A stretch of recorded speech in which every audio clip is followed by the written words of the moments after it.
Pra duhet gjetur ajo veshje të cila ta bën të mundur të thuash atë që do. Ai është një poezi që është botuar diku nga viti 1983, në të vërtetë e kam shkruar për Ti me shoqe, ose ajo që do të bëhej dikur Ti me shoqe, që ishte studente në Tiranë. Pra, pas ka qenë e dedikuar. Biles ka rastisur që kanë qenë të dy persona që kanë folur për të njëjtin personazh siç isha unë, dhe njëri thoshte jo është Bedarseko më i mirë, jo është Shqepa më i mirë kitar. O religios është Bedarseko, jo është Shqepa.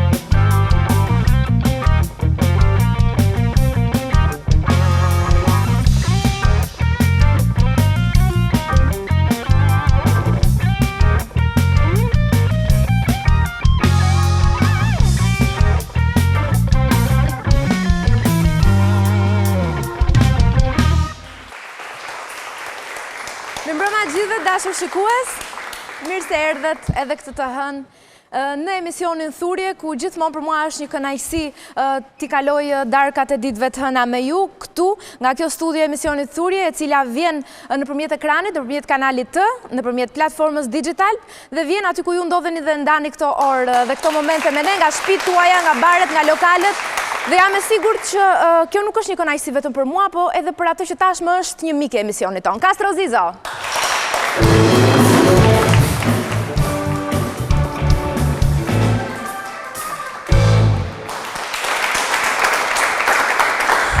Castro, sa i burë që kam bërë, të ma thoshe ti këtë, kështë skenar. Jo, fa, tu po prisja të ma thojë ti mua. Ti e bërë një hyll i vërtet, një hyll që shumë të rinë. Se këshu ndodhë që. Produksioni një palë syze dhe soj qorroga. Mirë, Castro. Si ka loj java mirë, ashtu. U ripan pas një javë. Po. Jo, në fakt nuk do të pyes si kaloj java, por jam shumë kurioze të di, s'të kam pyetur asnjëherë për pseudonimin tënd. Kam dëgjuar që ja ke vendosur vetes në nderim të një maçoku që nuk jeton më. Që nuk jeton më. Është vërtet kjo? Në fakt Zizo është në nderim të maçokut tim, që u preht në paqe, së bashku me disa mace tjera që nuk kanë mundur të jetonin dot me mua, dhe sa jetojnë me mua pastaj tentojnë dhe hidhen. Por jo vetëm macet, edhe femrat kryesisht hidhen në balkoni, nga dashuria e tepruar. Ndërsa Castro shumë e thjeshtë, është klegi si emrime dhe astronomia, gjë që unë kam lobuar me veten time dhe kam gjetur ca lek. Pseudonimi është shumë i... Maçoku ka qenë kafsha e parë shtëpiake që mbaje? Në fakt Zizo ishte çuni Cuklës, që ishte nëna e Zizus. Cukla vite pastaj nga i dinasti Dursakësh, domethënë vite nga Durrësi. Edhe kështu, më futën në kujtime... Po, të kujtova Ziza. Po, domethënë... U prek në paqe, po. Më preke në tela, fare.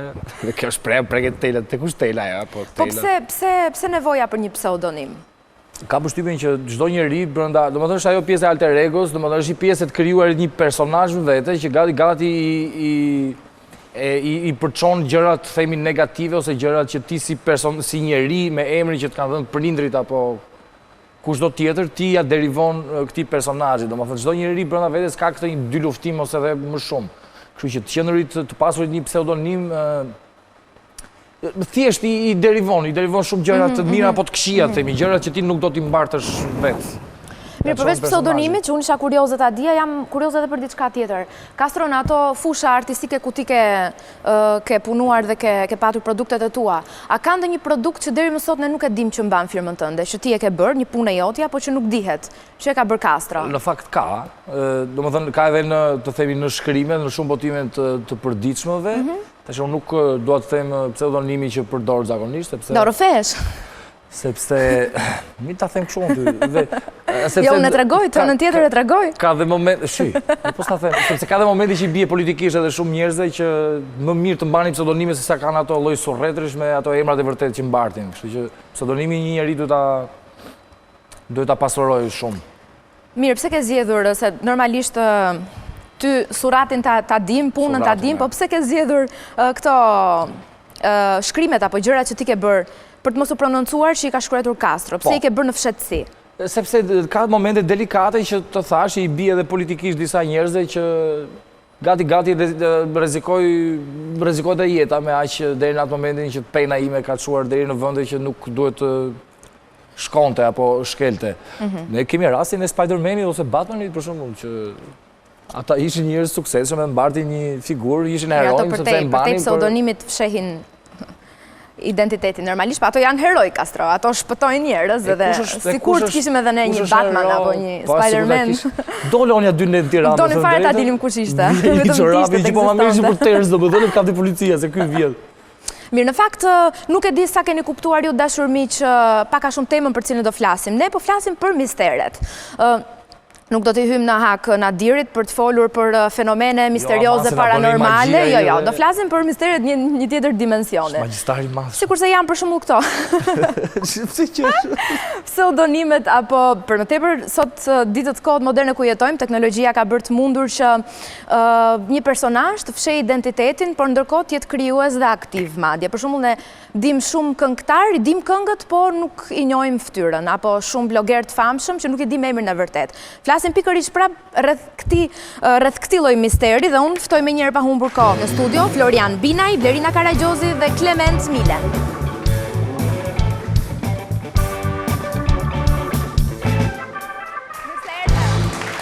Mirë se erdhët. Mirë mbrëma. Shifni në një kështu gjë misterioze këtë vërdall? Po mungon Nadiri. Jo, tham, nuk do ngatrojmë me Nadirin.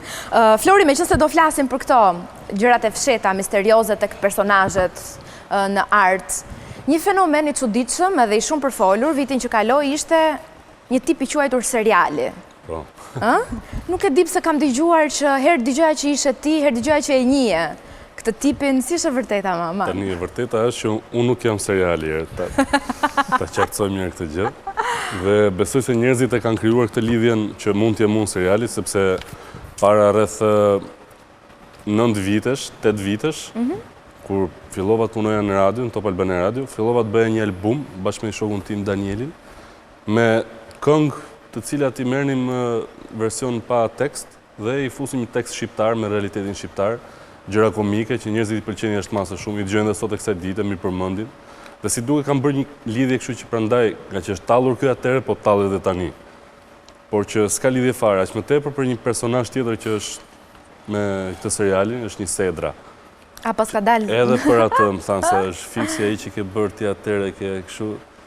Po ti je Sedra tash? Po jo pra. Dhe prandaj, po që këtu gjithmonë edhe po s'bëre asgjë, do të veshin diçka, do të thonë diçka.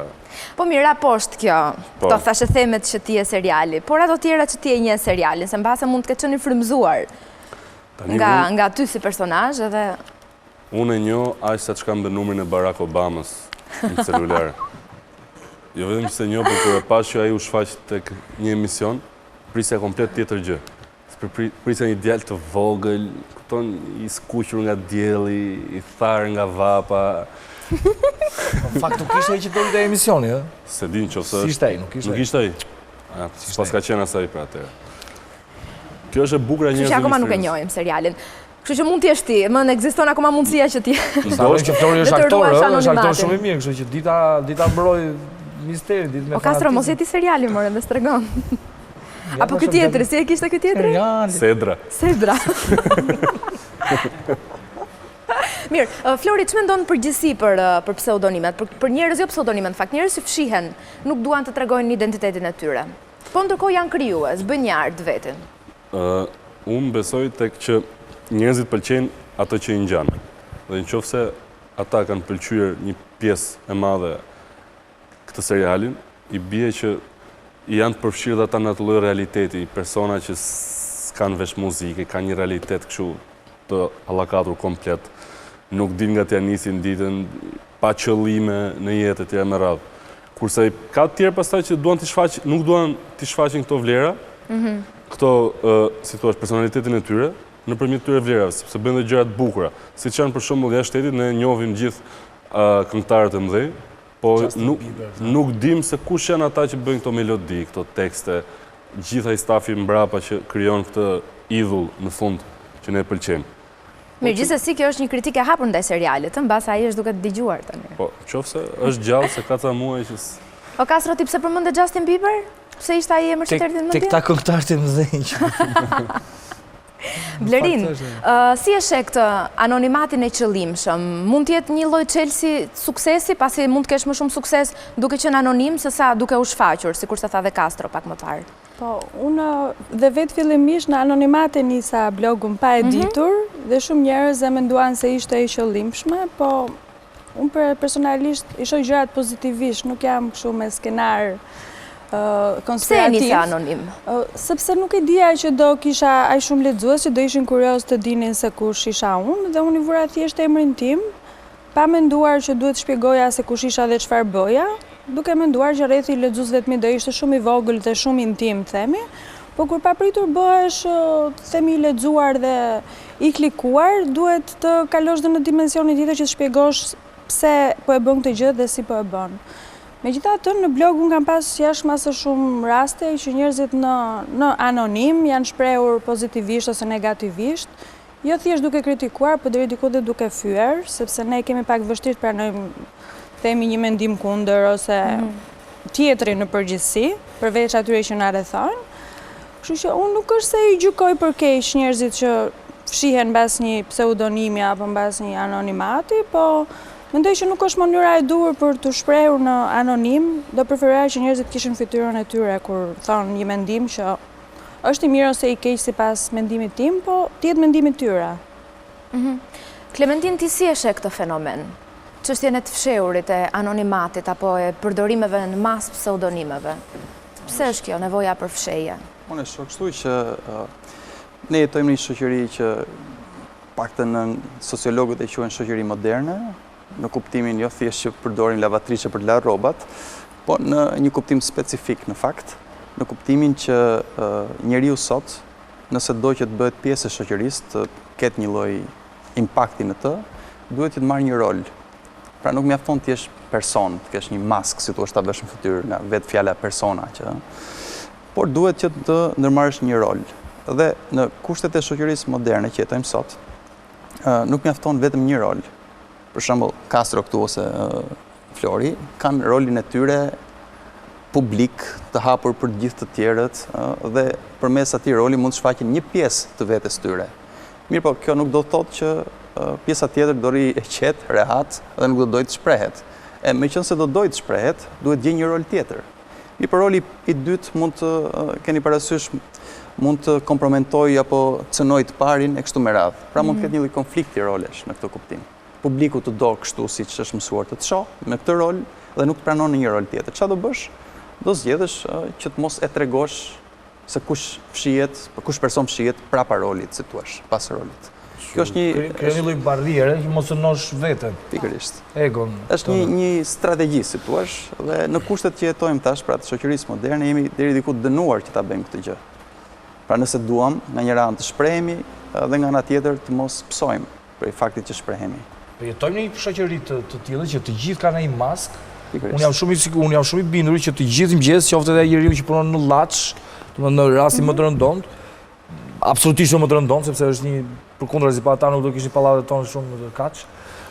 Vë një mask, domethënë të gjithë ne kur dalim në mëngjes ose gjatë ditës ne kemi një mask, domethënë atë nuk, sepse vetë njeriu është për çështje mbijetese, nuk do që të cënohet pjesa, nuk do që të preket. Edhe kjo shoqëria moderne ka mbështetur. Javës që shkoj ne kishim një numër tek Portokallia që policat merrnin rrogën dhe bënin llogarit se sa keq është, sa vështirë është të jesh polic sot në Shqipëri, që rroga ikën më një herë brenda ditës se ti do punosh një muaj pa asgjë.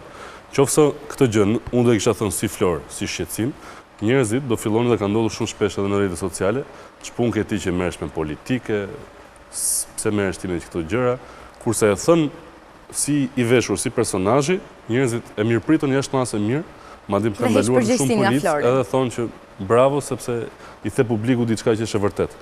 Pra duhet gjetur ajo veshja të cila ta bën të mundur të thuash atë që do. Po mirë, Castro, përpos kësaj dhe përpos këtij shpjegimi, a mundet që anonimati, misteri të jetë edhe i suksesshëm përdoret për këtë arsye? Ne kemi raste, të shumë merdi një kështu kod ndërmend, Edgar Allan Poe që për mua është një ndër shkrimtarët më dashur të mi, që deri vonë Edgar shkruante në anonimat. Ose kemi shumë raste, nuk s'po e kujtoj në fakt, por çmimi Pulitzer, një gazetare para pak vitesh, që deri vonë ajo shkruante në anonimat. Unë e thash pak kur ne bëm intrën që unë vetë shkruaj në të përditshmet, duke i rënë njërit apo tjetrit në thonjza, për efekte, më iku pak ajo se më erdhi një ndjesi sikur do bjerë tërmet. Inshallah jo. Inshallah jo. Mbaroj tërmetin? Jo, po. Iku. Po, të kujtuan në një personazh tjetër, apo? Jo, mu kujtua, ja, urdhë, po, e kemi. Te këto e lam, tek personazhet që e përdorin anonimatin për të arritur sukses. Po, për të patur sukses për shkak të misterit. Po ta kisha nisur si Klevis Bega, të themi në arta, muzika, këtë pseudo muzikë që unë bëj, kam përshtypjen që nuk të isha kaq i suksesshëm.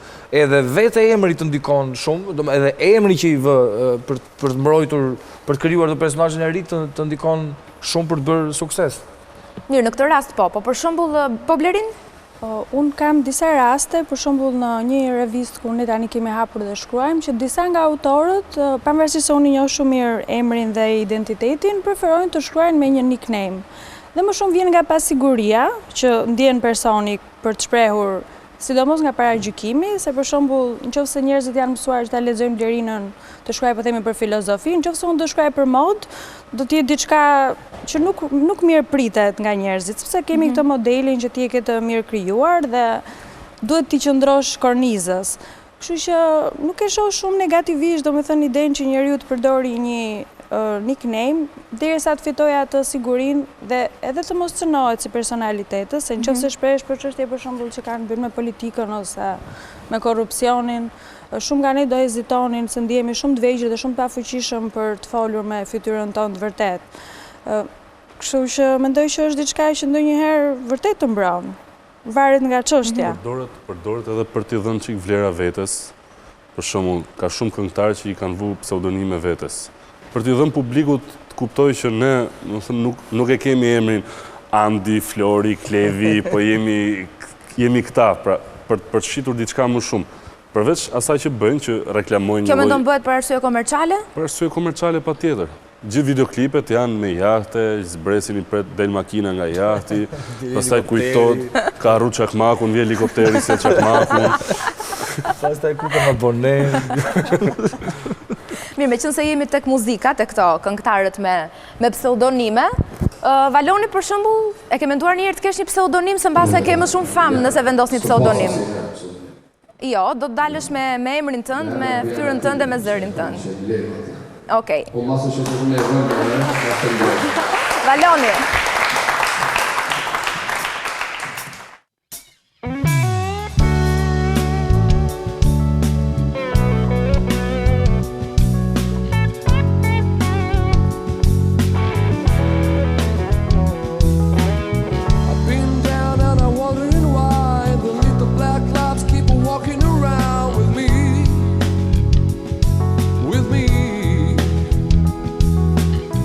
Waste time and I'd rather be high.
tomorrow I found my way home. So maybe tomorrow I found my way home. Faleminderit Valoni. Maybe tomorrow, Valonit, por neve o të zgjidhim sot këtu gjitha në thurje për sa i përket mistereve. Do zbuloj misteret e gjithë personazheve, kemi vendosur, Castro. Në fakt, Klementin, si? E të natyrit. Klementina është pak e nxitur edhe nga natyra njerëzore e shoqërisë, cilën ne jetojmë, kjo nevoja mbase edhe domosdoshmëria në disa raste e disa personazheve për të punuar në hije. Si që thash pak më parë, është e lidhur me kostot që mund të kesh në një shoqëri si e jona. Në Shqipëri ky është një fenomen i viteve të fundit, apo jo? Është fenomen i vjetër? Zorë se mund të flasim për periudhën për shembull e regjimit të kaluar. Domethënë është pak e vështirë që të mendosh për anonimati, mund ta mendosh atë, për shembull letrat anonime ishin pjesë se thuash ati regjimi. Ishte mjaft e rëndësishme, se thuash. Mirë po, për te asaj, unë nuk di rastet tjera, domethënë si procedura që përdoreshin. Ndërkohë që në sistemin që jemi sot, pra që ne quajmë post-komunist ose demokratike me radhë, sigurisht që kemi këtë lirin, gjithandej lirin për të marrë me çfarë do lloj projekti dhe po ama të merresh me çfarë do lloj projekti nuk kupton që mund t'i konvergjosh ose si thua ti bësh që të ecin në të njëjtin drejtim dhe të jenë njësoj të pëlqyeshëm projektet e tua. Disa pëlqehen dhe shpërblehesh për shkak se pëlqehen, të tjerë jo. Qofshin këto projekte artistik apo politik apo çfarë do lloj fushë që të flasim. Në këtë sens mund të themi që janë shumë fishuar mundësitë për të shprehur veten dhe po ashtu është bërë edhe si thua më nevojshme ajo mundësia që jo gjithmonë të jesh ti ai që shprehesh në kuptimin kështu me emër, me adresë, për personi real. Pra duhet krijuar një person fiktiv her pas here. Në këtë sens. Mu kujtoj për shembull se tani të mos flasim vetëm për Shqipërinë, po që mund të flasim për këtë periudhë. Jo, flasim edhe për raste tjera në botë. Unë kujtoj për shembull grupin Gorillaz, grupi muzikor i famshëm. Unë për shumë kohë nuk e dija absolutisht fare kush qëndronte pas atyre animacionit. Ishte marketing i pastër. Ishte marketing i pastër, ndoshta një pjesë e suksesit lidhej me këtë, po sigurisht edhe muzika, të kuptohemi që ishte cilësore. Ende sot nuk jam i sigurt që e di mirë se kush qëndron pas atyre. Jo, dolën ata, dolën si pron një blër, domethënë ishte bashkimi i disa grupe. Okej. Ka një lloj si thua tërheqje edhe tek misteri, pra misteri tërheq domosdo. Tani, ju shikoni për shembull që, nuk e di, unë e lidh në mënyrë kështu e paralelizoj, ku di me tualetin e femrave. Është krejt i mistershëm, domethënë. Krejt i mistershëm në sensin që nuk thot asgjë, realisht. Nuk thot asgjë, s'ka kurfar kuptimi prandaj josh. Po të kishte ndonjë kuptim, qofse unë do i gjeja kuptim, qofse unë do i gjeja, si thua, kjo gjëja lidhet... Në fakt, ngrimi i femrave... Në sensin tjetër. Në sensin tjetër. Domethënë, ideja është këtu, diçka e që neve arrim t'i japim kuptim, ajo s'na josh, nuk na tërheq. Kur neve dështojmë, provojmë t'i japim kuptim dhe dështojmë në këtë përpjekje tonën, atëherë po joshemi. Kjo është çfarë mendoj. Kjo është pjesa e suksesit të anonimatit. Flori, kishe diçka për të? Po thojë si që është tradhtia. Është gjë që s'ka kuptim, po në josh. Kurse martesa ka kuptim. Duke vazhduar atë që tha, nuk jam pro, po ka shumë gjëra. Pro martesës apo tradhtis? Pro tradhtis patjetër. Martesë, jam i martuar. Edhe ka shumë gjëra, për shumë si që janë në piramidat në Egjipt, vazhdojnë të joshin edhe pse ka 150 kusur vite që janë zbuluar, vazhdojnë të joshin, bën dokumentare, bën gjëra si kanë bërë, kanë ndërtuar, natyra e kanë ndërtuar, njerëzit kanë ndërtuar, UFO-t e kanë ndërtuar Zoti tjera me radhë. Dhe krijon një marketing aq i fuqishëm sa që po të shkosh në Egjipt, ti jesh i pranishëm në çdo guid njëri thot që është bo me lazer ufosh, tjetri bo me lazer njerëzish, tjetri ka qenë një disk, një sharë 800 metra e lartë, e cila e preu gurin kështu edhe bërë në formë trekëndore. Pastaj thonë pizzat, prandaj kanë ardhur se po ti marrësh trekëndçat e piramides janë formën e pizzas e shumë gjëra të tjera. Dhe këto prodhojnë shumë burime, kuriozitet dhe lek. E shesin fundit. Siç e shesin dhe atë të Pizës për shembull, që është struktura më e fortë në botë. Ajo ka qenë me fat që nuk është shumë deri tash, se në atë lloj pirësie do kishte marrë qaf shumë veta. Po këta shesin si mrekullitë e inxhinierisë italiane. Këtë defekt. Në fakt jo, kullën e Pizës nuk e shesin për mrekullit. Ajo do më po dish pak historikun, në vitet e para pasi u ndërtua gjatë ndërtimit, në katet e para, në fakt edhe për hir të këtij kondi, këtij para Lorenzo, si e ka ky tipi. Nëse nuk shitet për mrekulli arkitektonike. Në Pizë, them, po ti pyesësh Pizanën, thotë është mrekulli italianëve kjo, që e kemi bërë aq të mirë saqë edhe Pierrot nuk shëmbet. Për këtë e kisha fjalën. Pizianët janë pizistët nga Peza. Blerina, për të bërë një përmbledhje të vogël të avantazheve dhe disavantazheve të të qenurit anonimat, të punuarit të krijuarit në hije. Kush janë sipas teje? Tash dëshiroj ta lokalizoj pak si çështje në vendin tonë. Neve pak a shumë si panel mesazho jemi mbas 90-s, themi në moshën e adoleshencës dhe jemi rritur disi me një lloj lirie që ka munguar më përpara. Megjithatë, kjo nuk do të thotë që kjo liri që kemi ne është e mjaftueshme që ti të shprehesh ashtu siç dëshiron. Dhe në mungesë të një lirie të dëshiruar, njerëzit detyrohen që të vendosin një maskë publike, përveç maskave të tjera që detyrohemi për arsye të shumta që kemi gjatë ditës, të qëndrojnë anonim. Dhe këtë, domethënë unë e shoh gjithmonë që njerëzit, sidomos nëpër faqe që janë super të klikuara dhe të lexuara, ti mund të gjesh shumë rrallë një person që identifikohet me emrin dhe mbiemrin e tij. Sepse është edhe dëshirë për të krijuar këtë imazhin që unë, siç e tha dhe ju, kam këtë imazh që jap, po nga ana tjetër është edhe dëshirë për të imponuar, sepse unë mund të shfaqem atje, nuk e di, doktore shkencash në këtë fushë, ndërkohë që nuk kam të bëj fare me atë gjë. Dhe po më shumë e kam identifikuar si mungesë lirie. Do të thonë neve jemi të lirë të shprehemi, po brenda disa kornizave. Je i lirë të veprosh, po brenda kësaj. Do të thonë ke çdo lloj lirie, por brenda një kufizimi, po. Dhe kjo është shumë e bezdishme për natyrën njerëzore, se njerëzit lindin të lirë dhe duan të jenë të lirë në çdo gjë që thonë dhe që bëjnë. Dhe formësohen gjatë jetës sipas varet pastaj nga familja, se sa shumë të ndrydh mësuesja në shkollë, sa shumë të ndrydh komshiu, nuk e di, personi në rrugë. Domethënë ti dëshiron në çdo moment të ruhesh nga të gjithë këto dhe ndërkohë edhe të shprehesh se dëshiron të çlirohesh. Kështu që unë personalisht në blog jam ndier shumë e lirë gjithmonë që të them çdo gjë që kam dashur, duke zgjedhur që mos flas për politikën. Sepse atje jam ndier që nëse do shprehem në këtë fushë, atëherë kjo liria ime mund të cënohet.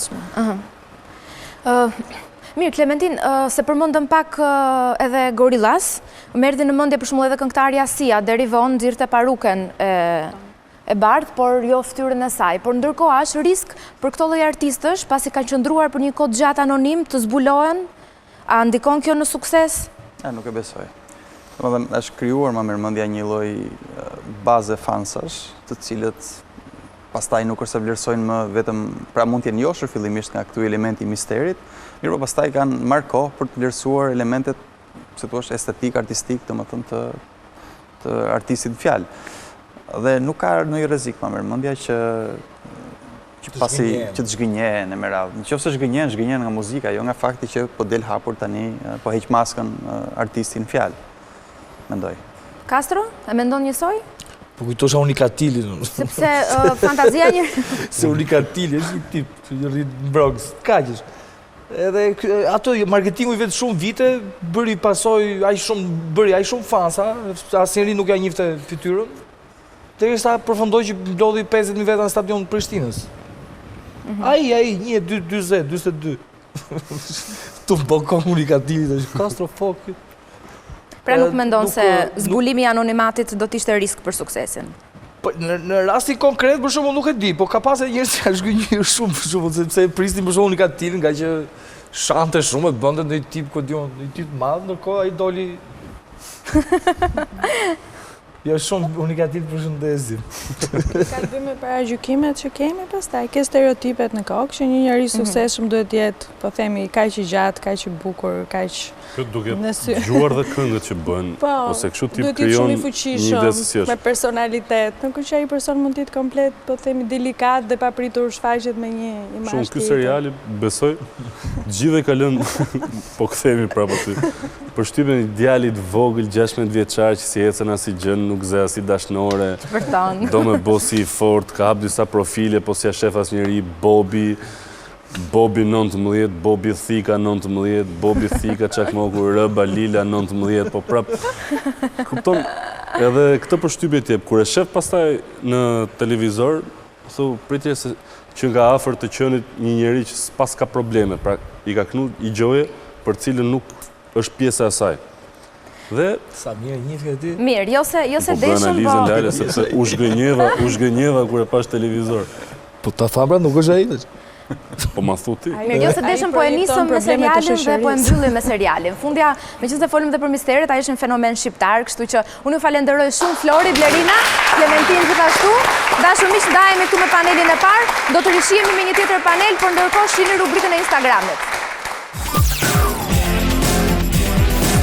Përditshmëri, stil, natyrë, muzikë e shumë detaje të tjera janë ato që Instagram na ka dhuruar këtë javë. Personazhe të dashur për publikun kanë ndarë me miqt momente të bukura nga jeta e tyre. Personazhi që ne kemi përzgjedhur për këtë javë është një vajzë të jetë trendi dhe e veçantë. Stili i saj të veshurit, buzëqeshja dhe çiltërsia janë ato që e dallojnë nga shumë vajza të showbizit. Quhet Angel Shkira dhe është moderatorja simpatike e një emisioni mjaft interesant rreth hip-hopit. Ja se çfarë na zbulon ajo rreth profilit të saj në Instagram, fotove të preferuara dhe aktivitetit të përditshëm në këtë rrjet.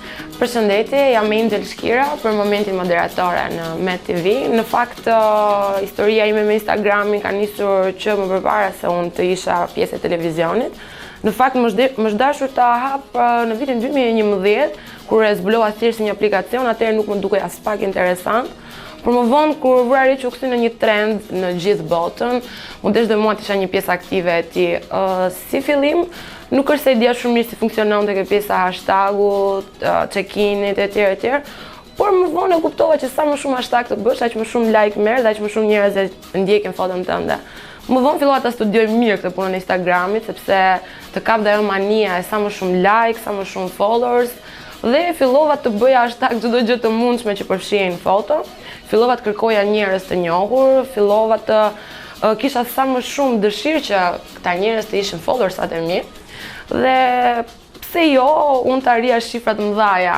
Megjithatë, ka dhe momente që unë në Instagram postoj foto thjesht kazuale, ashtu sikurse ka dhe momente që unë në Instagram postoj foto që duhet t'i postoj.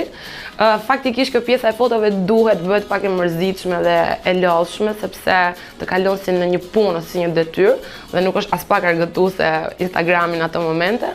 Megjithatë, them se më ka ndihmuar jashtëmase shumë si për punën time, ashtu dhe në lidhje me kontaktet e reja që kam bërë me shoqëri, shumë artisti kam njohur nëpërmjet Instagramit, shumë njerëz kanë arritur të më njohin mua nëpërmjet Instagramit, pavarësisht se jo gjithmonë ajo që shfaq në Instagram mund të jetë 100% jeta ime reale, sepse normalisht nuk jam gjithnjë aq simpatike sa dukem në Instagram.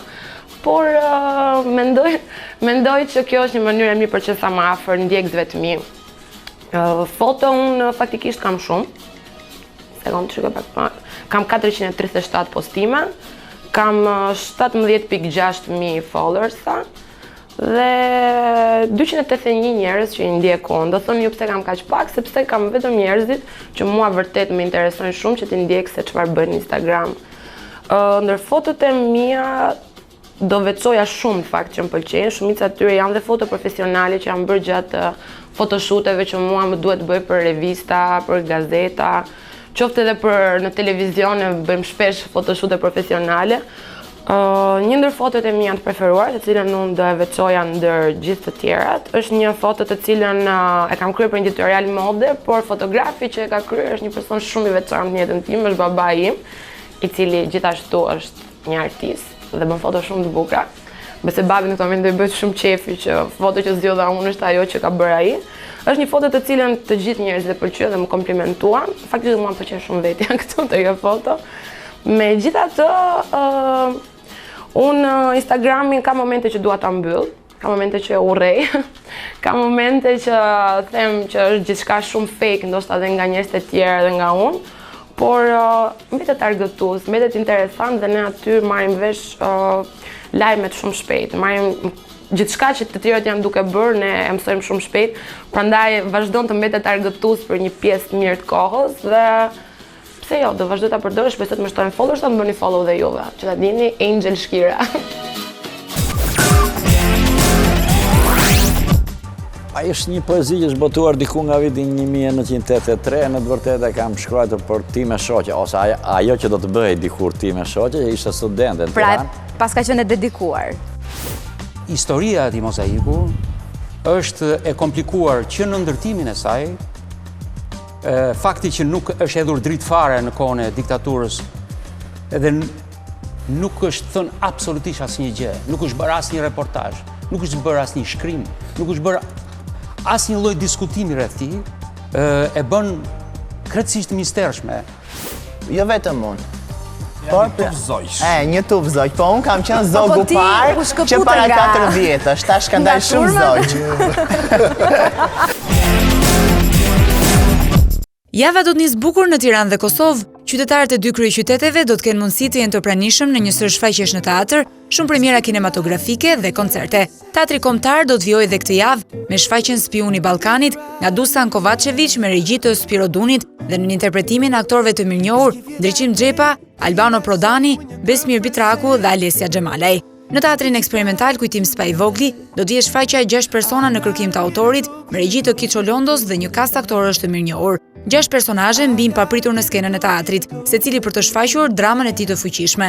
Përballë tyre një regjisor dhe një trup artistike që përpiqet të inskenojë një përplasje mes reales dhe fantazisë. Gjithashtu këtë javë në teatrin eksperimental nuk do të mungojnë as shfaqjet për fëmijë, si Poli dhe Tropiku apo Makina e kohës. Teatri i Kosovës do të risjellë në skenë 3 shfaqje mjaft të njohura për publikun kosovar. Shfaqja Gishti nga Doruntina Basha me regji të Erson Zymberit, shfaqja Nana dhe fëmia me regji të Bekim Lumit dhe veprën e famshme të George Orwell, Ferma e Kafshëve me regji të Ilir Bokshit.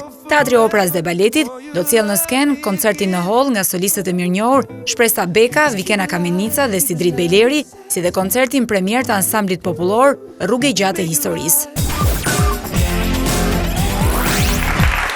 Ja ku rikëthyem dashumish në thurje dhe po diskutojmë rreth misterit. Folëm në panelin, me miqtë e panelit parë, rreth një grup personazhesh të cilët me fanatizëm ruajnë ekspozimin e tyre publik. Por, ka edhe një lloj tjetër kategorie të cilët kanë dhënë një kontribut të jashtëzakonshëm në njërin fushë apo në tjetrën. Veprën e tyre mund ta shohim dhe mund ta kemi parasyve për ditë, por nuk dim se kush fshihet pas të suksesit. Ftojmë një herë në studio Petrit Rukën, Liliana Shanton, Anastas Konstantinin dhe Zeqira Lizotin.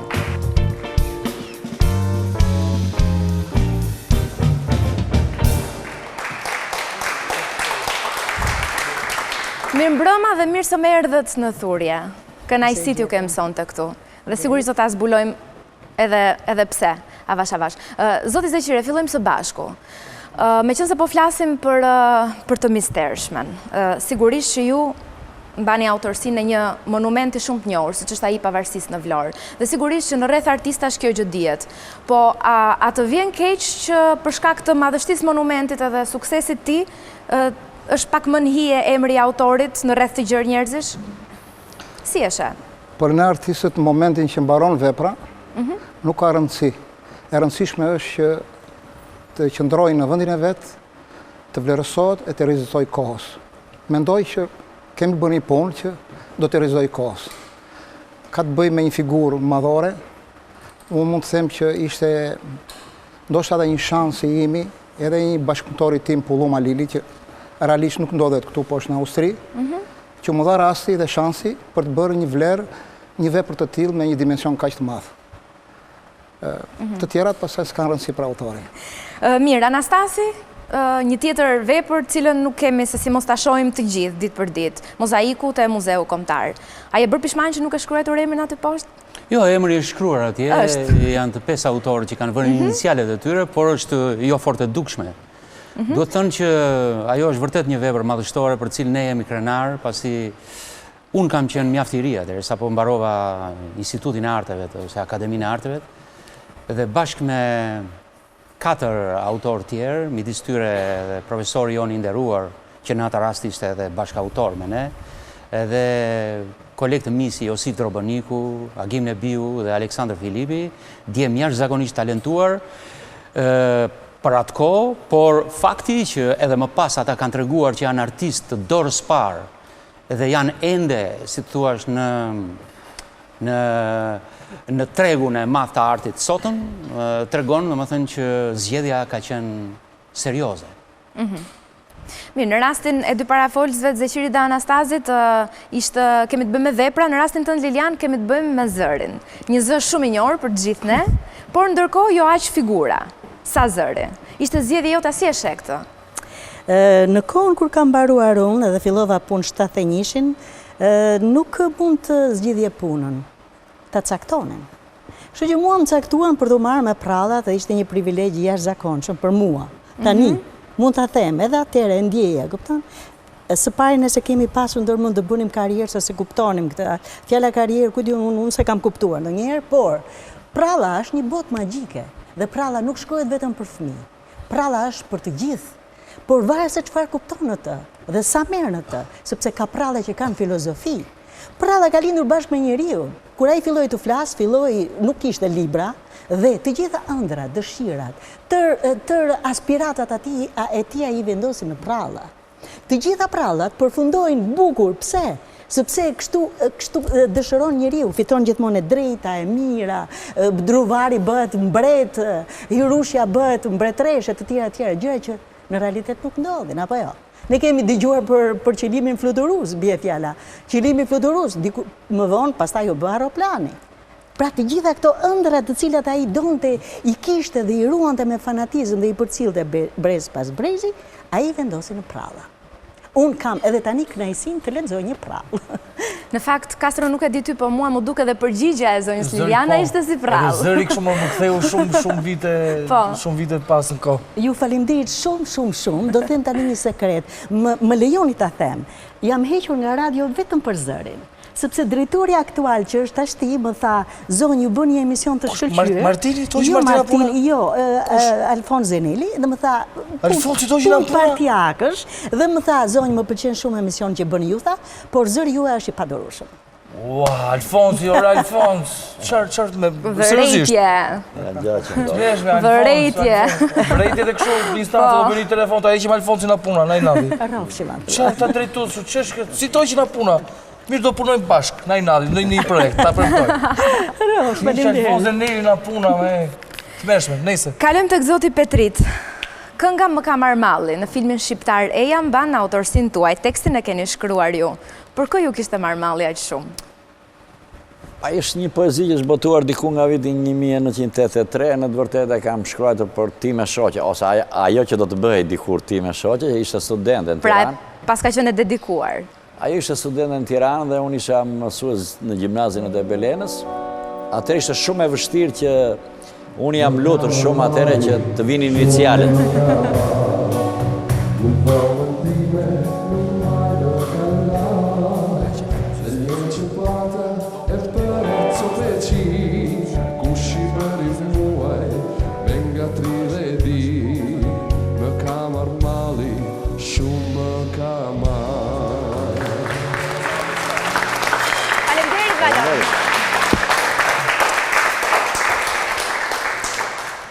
Na falë për ndërprerjen, por edhe për të rikujtuar publikut të kam një kujtim shumë të bukur me këtë këngë, sepse mbaj mend që e botova në gazetë drita, doja ta botoja me çdo kush që t'i bëja qefin, isha djalë i ri atëherë.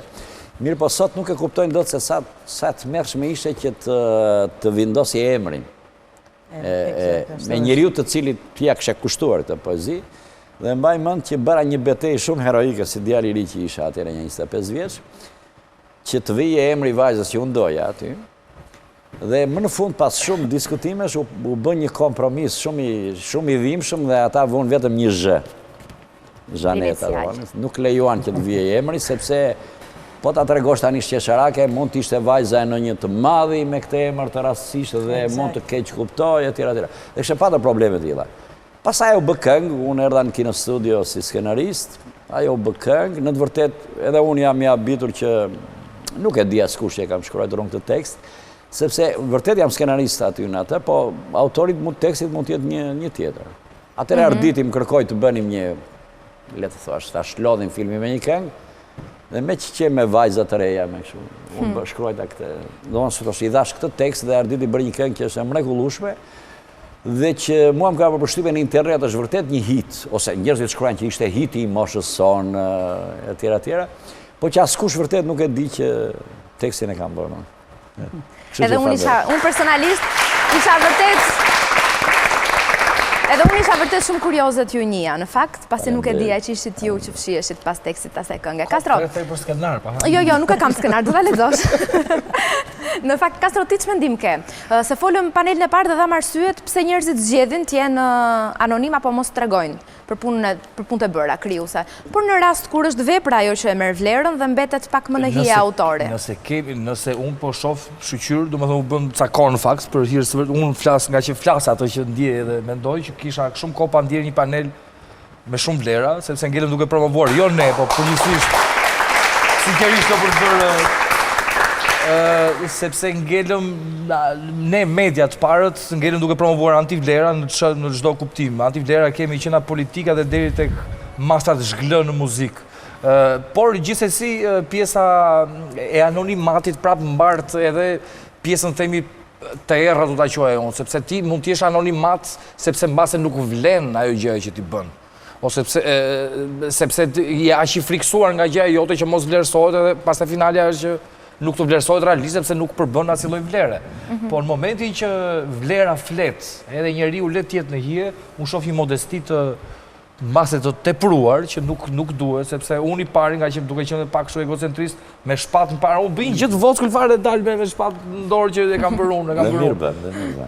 Po atëherë nuk ekziston demokracia, ishte shumë e vështirë që në një këngë, në një film, nuk t'i jepet asnjëherë mundësia, po flas për asnjë, nuk t'i jepet asnjëherë mundësia se s'të pyet kush, ti s'ke si të dalësh në pazar të thuash, ore shikoni këtë këngën e kam bërë unë. Po pse mbeti vetëm te një këngë, jam kurioz? Jo, unë flas për këngën, në këtë rast po kjo ndodhet edhe me librat, me filmat, unë kam bërë në jetë, se ndodhet kjo gjë. Po ndonjëherë ishin kohë që nuk t'i jepej mundësia, mjetet e propagandës ishin shumë të vogla. Kishte një gazetë, 2 gazeta, një televizion. Nuk kishe ku ta. Ishin preferencial, do thuar, sepse ka dhe njerëz tjerë që bën pastaj 1, 2, 3 dhe 10 gjëra tjera. Sepse nuk dua të dalë këtu tash që ata kanë më shumë vlera, kanë bërë gjëra më. Jo, dhe kjo do. Varet se si të jepet mundësia.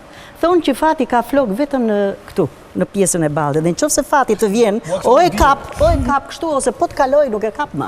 Po mu kam kapur se po mbien. Mirë, është tjetër gjë, kështu thuhet, kupton? Ne të gjithë mbase na ka dhënë, na është dhënë ndonjëherë mundësia, dhe mua ma dha një herë me Blanchana për drejtuar një emision shumë prestigjioz që pastaj e mori dikush tjetër dhe bëri vështet shumë emër. Sa patrecit pas kam bërë. Jo, unë dola shumë keq, nuk jam fotogjenike. Nuk më bën asnjë lloj grimi, isha veshur me zeza dhe e than asnano, atë Lilianën ma hiqin që aty tha se nuk ka dalë mirë. Biseda ishte bukur, tha, po sa ajo nuk ka dalë mirë. Kush është këtë nasi tjetër? Asnano ishte i mirë. Do i rikthehemi bisedës më njëherë pas një performance të Valonit.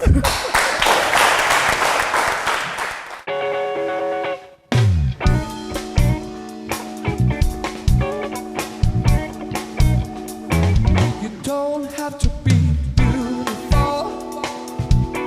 turn me on. I just need your body, baby, from dusk till down. You don't need experience to turn me on. You just leave it all up to me. I'm gonna show you what's all about. You don't have to be rich to be my girl.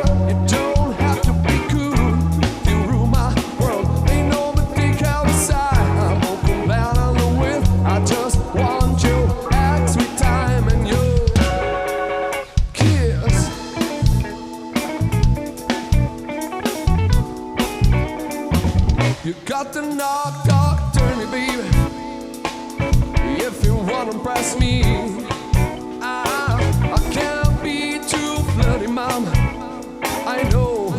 undress me.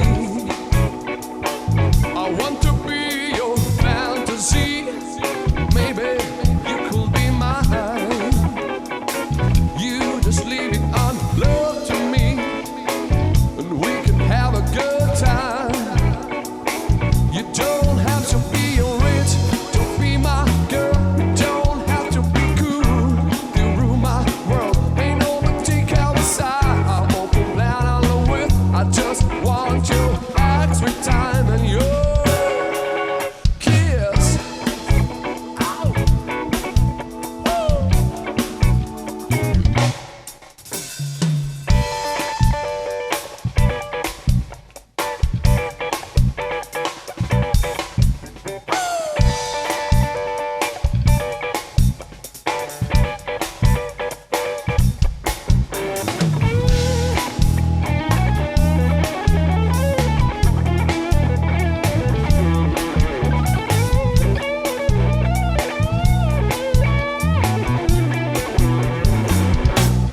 Women not girl to rule my world, like shaking through my world.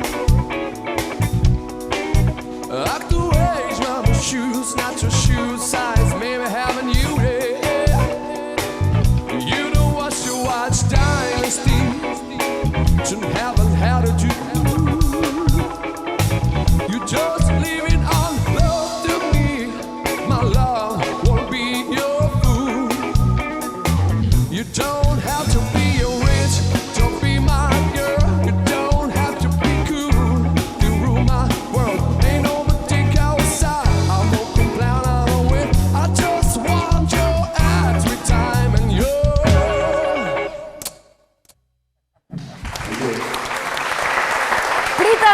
Pritëm të gjithë një në fund dhe ngelëm. Faleminderit Valon. Ta Gjakovara të puthin direkta, pa të thonë kisë. Si? Këta Gjakovës puthin direkta. Pa të thonë kisë fare. Jo, mendova një jo puthje. Puthje. Puthin mikrofoni, luti feli. Mirë, Zote Zeqir, mund të na thuash, se pas mendimit tënd sigurisht, pse skulptorët në Shqipëri janë pak të famshëm? Nuk është e vërtet. Ndoshta janë në hije, por fama tyre vjen më vonë dhe jeton më gjatë. Ose le ta themi në hije. Jeton më gjatë, për arsye se edhe materiali në të cilat punojnë është materiali fort. Futu që nga antikitetit grek ose edhe romak, ose edhe nga kulturat më të lashta të gjithë kulturave botërore, po të vëshëre që vlerat ose veprat që janë në skulpturë janë më rezistente, u kanë rezistuar kohës, jo vetëm si efekt të materialit, por ndoshta edhe të madhështisë së tyre, duke qenë sepse ekspozohen jashtë në terrene, ekspozohen për institucione tepër të rëndësishme dhe natyrisht kanë një dimension shumë herë të madh që e bën që të krijojë një sugjestion edhe ndaj publikut e ndaj terme me radhë. Kështu që nuk qëndron ajo. Fizikisht, sepse pjesa dormuese e statueve të antikitetit grek apo romak nuk dihet autorësia. Dihen, po thoshe dihen. Po thoshe po ta marrin përveç specifikave në një David, në një, domethënë, të paktën në rilindje. Shiko, dihen figurat më të mëdha të antikitetit grek. Zonja i tha, Fidian, Skopan, Praxitenin, Lisipin, janë me 10 autorë që janë të cilat e janë riprodhuar biles edhe nga autorë të tjerë, edhe sot qëndrojnë si vlera edhe në Itali o në vendet të tjera të botës. Kjo është e vërtet. Natyrisht që ka dhe vepra që mund të mos dihet në autorësia. Për shembull, 2 vepra që janë në Luvër, që është Nikja Samothrakës. Nuk dihet autori, por dihet që ajo është gjetur në Samothrak të Greqisë. Ose Afrodita e Milos. Natyrisht që është një nga kryeveprat, domethënë nëse Luvri mburret për vlerat artistike që ka, 2 nga perlet e saj janë Nikja Samothrakës 1 dhe Afrodita e Milos, ose Venusi i Milos, i themi ndryshe, i thon romakët. Ato janë pa autorësi, po janë vlerat pa diskutueshme dhe janë vlerat antikitetit grek, të qytetërimit grek. Më mirë të flasim vlera se sa autor njeriu. Megjithatë, edhe këto emra njihen mes një rrethi të ngushtë, siç është rrethi i artistëve apo i atyre që lexojnë dhe dinë, sepse në një rreth të gjerë, edhe këto emra që u përmendën nuk është se njihen. Kjo mund të jetë një mangësi edhe arsimimin tonë. Po të vështëre arsimin në shkollat e Europës e pothuajse të botës e bëjnë historinë e artit dhe të kulturës botërore, e bëjnë që në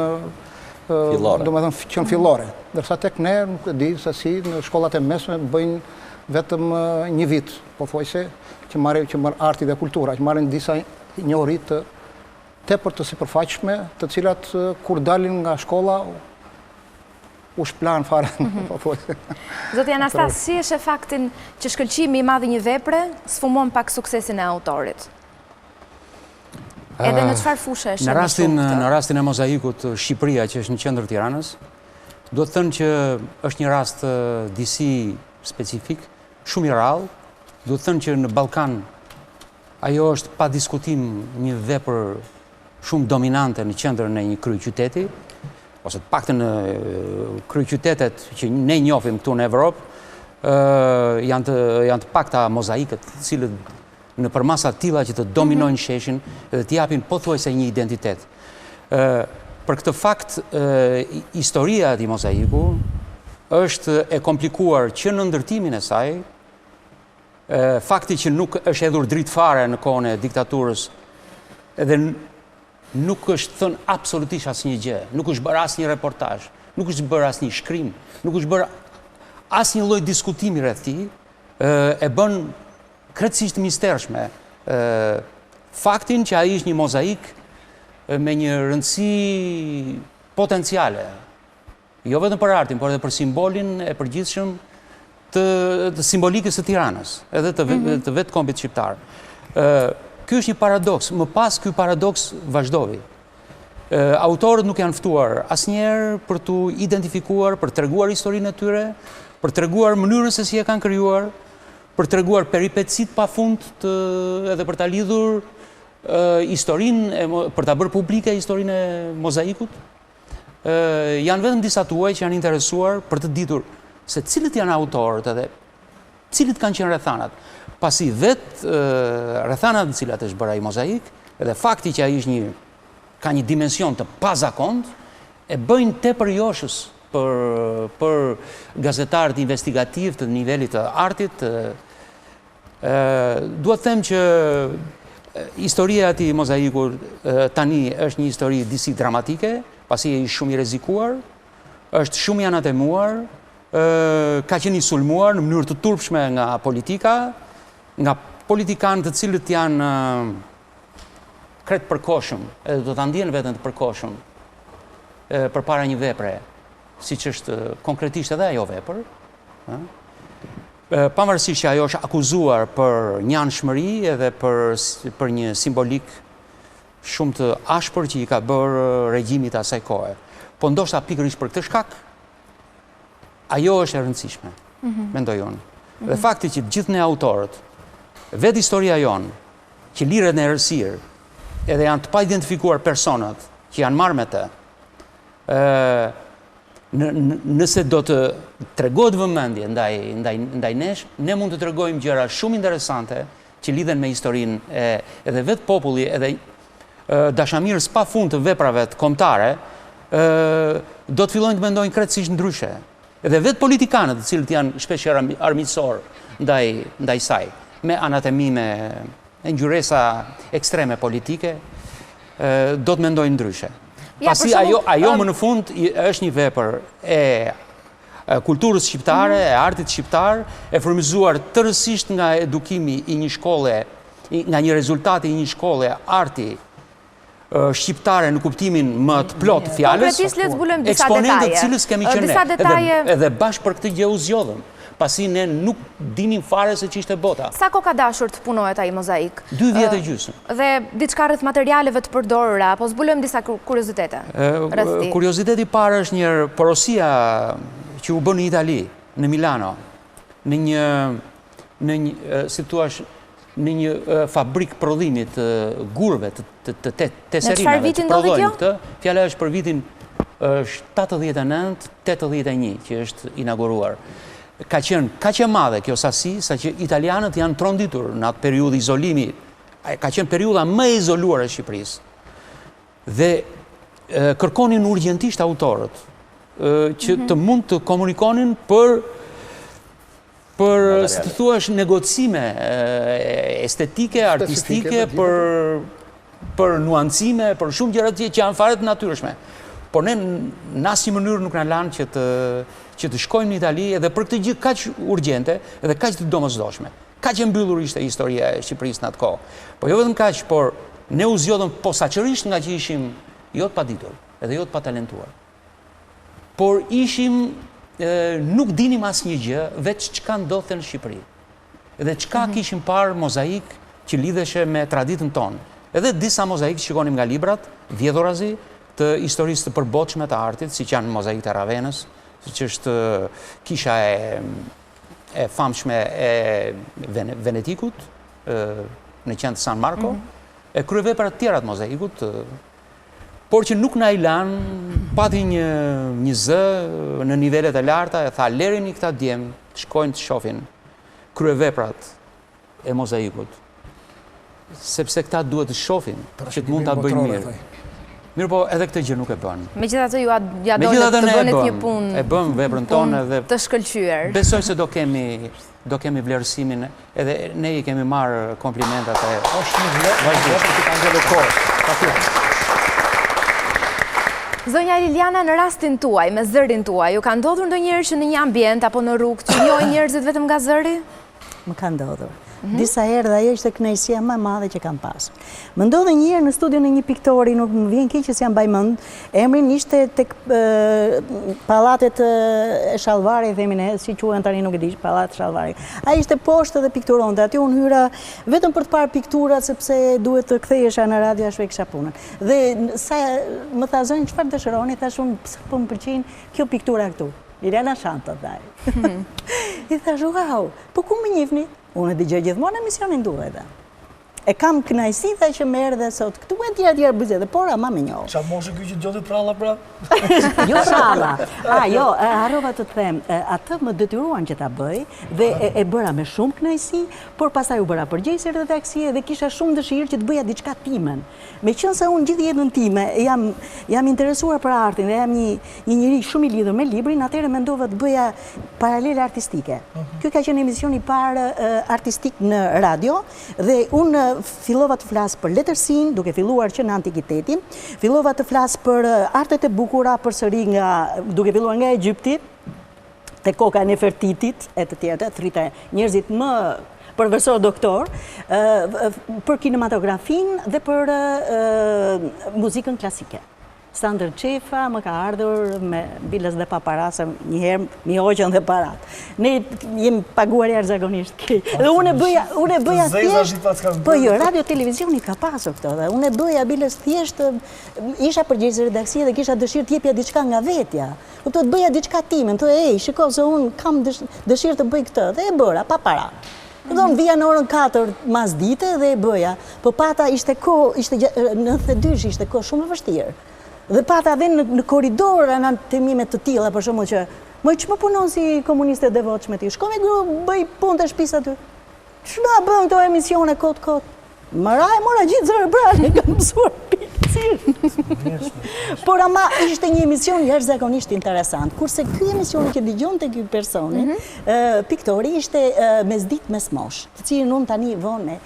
Për çfarë flisja në këtë emision? Thjesht për libra, fjalë të urta, jo lumai që i di, lumai që i zbaton, dhe për si thua, pjesë të ndryshme, fabula, të cilat janë filozofike, po sa më shkurt.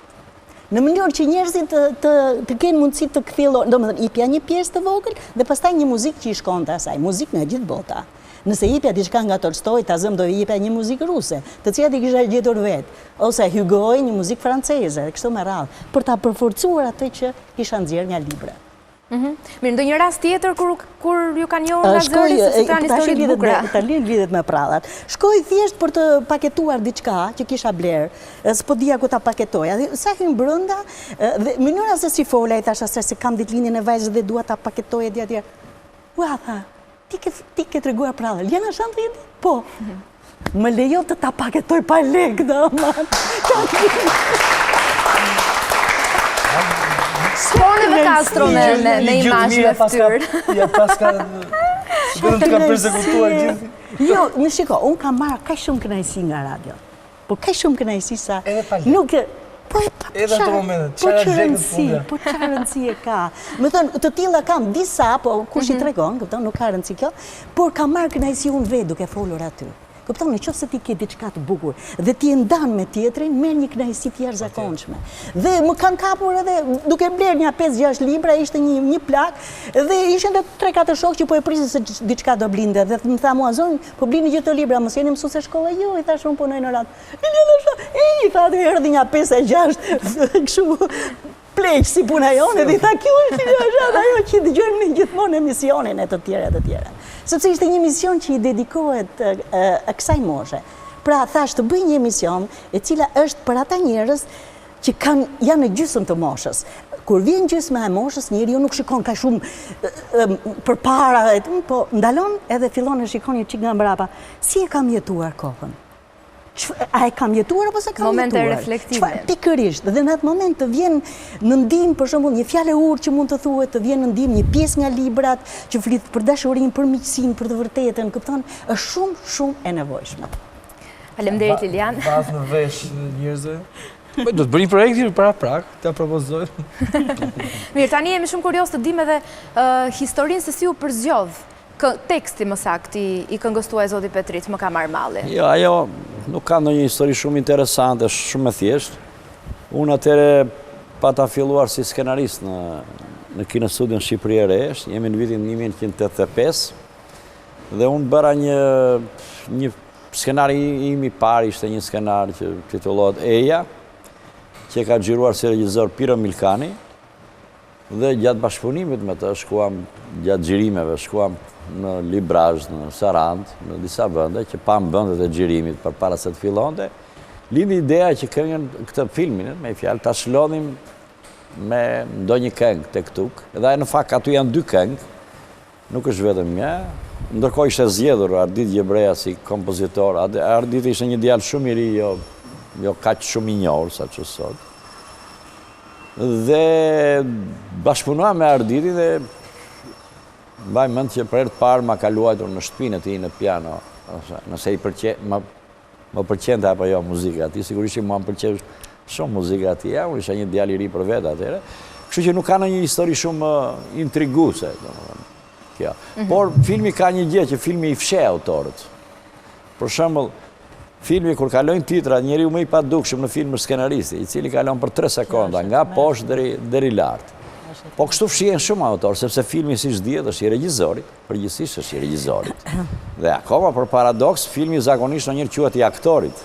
Ajo është më absurde akoma, dhe populli kështu thotë atë filmi që luan Timo Floko, dhe askush nuk thotë për shembull që në atë filmi që ka bërë Viktor Gjika apo Dimitër Aragnosi, sepse aktori është një njeri shumë i përgdhelur, aktorët, këngëtarët janë njerëz shumë të përgdhelur, edhe pse mbrapa aty rrin kompozitor, edhe pse mbrapa aty rrin një shkrimtar, edhe pse rrin.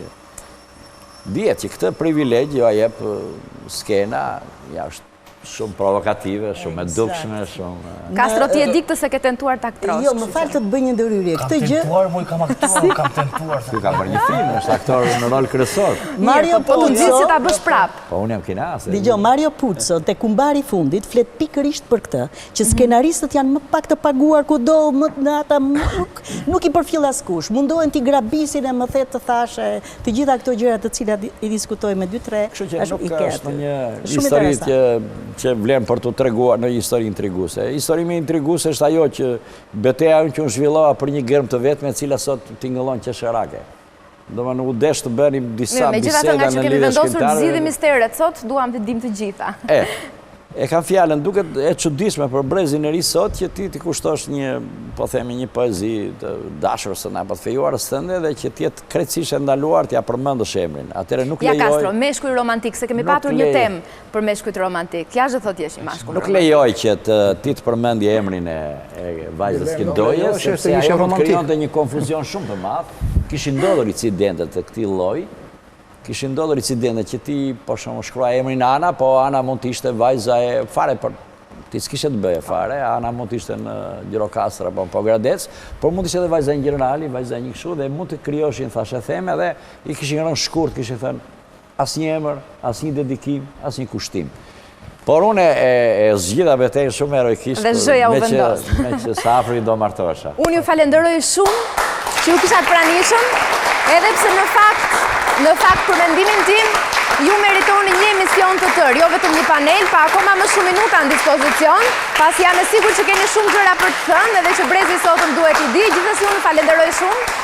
Bash dashurmiq, do shkëputemi këtu pak në momente unë ja lë linjën Jessicës për të na njohur me programin e javës çfarë ofron Digital, do rikthehemi me panelin e fundit të thurje. Me ambient me njerëz pa njohur dhe si gjithë shoqëria dhe im shoq në fillim të riste me mbier, me sheri. Dhe erdhi një pikë që njerëzit që nuk na njihnin, që ishim ndarur, sa shumë e dashka këtë më buri thret, mon sheri gjithkohës. Jo vetëm unë. Një tup zogj, po unë kam qenë zogu parë që para 4 vjetësh, tash ka ndalë shumë zogj. Biles ka rastisur që kanë qenë dy persona që kanë folur për të njëjtin personazh siç isha unë dhe njëri thoshte jo është Bedarseko më i mirë, jo është Shqepa më i mirë kitar. Po religjioz është Bedarseko, jo është Shqepa.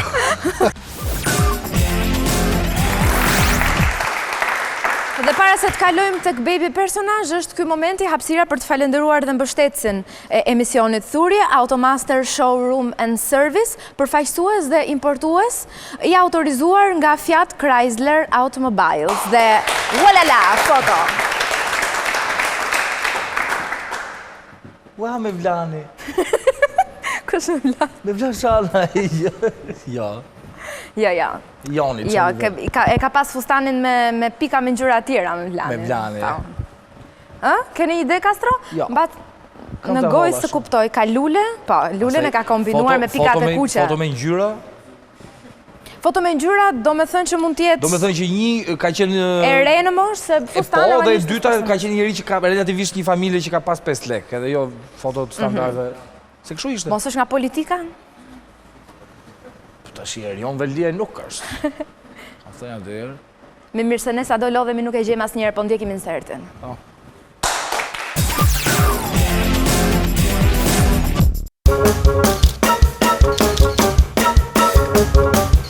Në këtë foto ajo është e vogël. Sytë shkat i kanë mbetur po ka ishte qeshur e të dlire dhe sot. Ja si e kujton fëmirin kjo vogëlushe.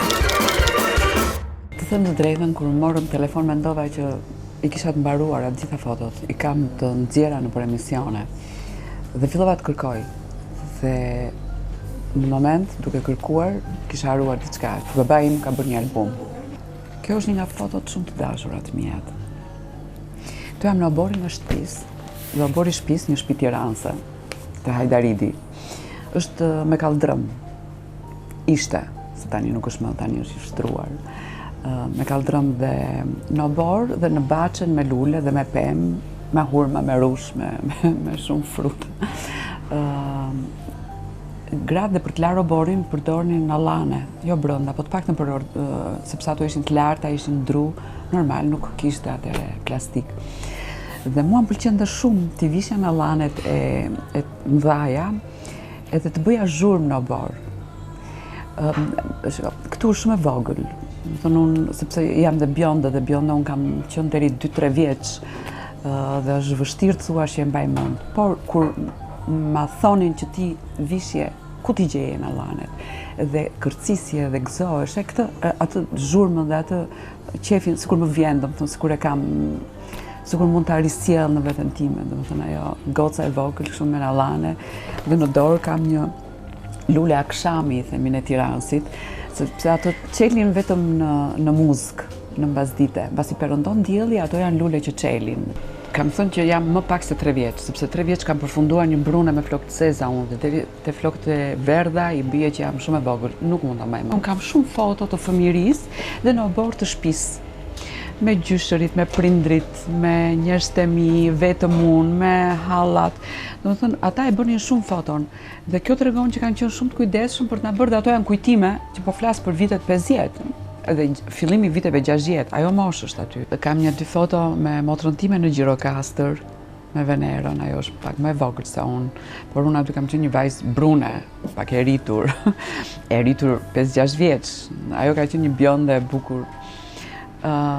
E bukur është dhe foto me përparsën e bardhë në ditën e parë të shkollës, por unë kur kam filluar dhe jam rritur, nuk e kam dashur shumë fotografinë. Dhe aty kam qenë duke qarë. Falenderoj prindrit për kujdesin që kanë pasur, që kanë dalë vete, kur kanë dalë me mua në qytet, kanë bërë foto dhe unë i kam shumë të bukura kujdesin e mamas time, që ka qenë një grua jashtëzakonshme për të mbajtur fëmijën e vet bukur.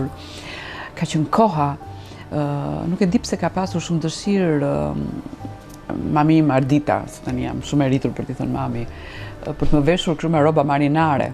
Kemi pasur fëmijëri në thonjza më të lumtur, sepse s'mund të thuash sot në një vend më të zhvilluar, s'mund të thuash që fëmijët tanë nuk janë më të lumtur, por ne kemi qenë në natyrë, në pemë, në gjelbrim, në obore, në rrugica pa makina. Dhe ka qenë fëmijëri shumë gazmore, shumë e hapur, me ajër të pastër, në atë jetën bio, nuk do doja të kthehesha pas në asnjë kohë. Sepse duke mos ndrequr dot asgjë, thua më mirë që ka ikur. Sepse fëmijë është shumë e bukur, fëmijë është shumë e bukur. Pastaj se çfarë vjen pas asaj fëmijërie që do rritesh nuk i dua më.